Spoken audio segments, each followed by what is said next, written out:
ఈ ప్రజలు ఈ చదువుకున్న యువతి యువకులు యువజనులు అందరూ ఒక కంకణం కట్టుకోవాలి.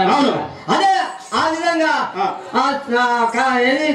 ఎర్నాకుళంలో ఏ విధంగా అక్షరాస్యత శాతం పెరిగిందో మనకన్నా కూడా అట్లా పెరగాలి.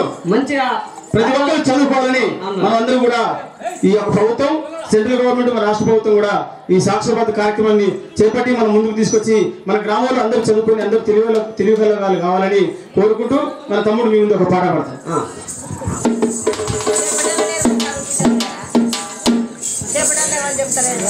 అమ్మలారా అక్కలారా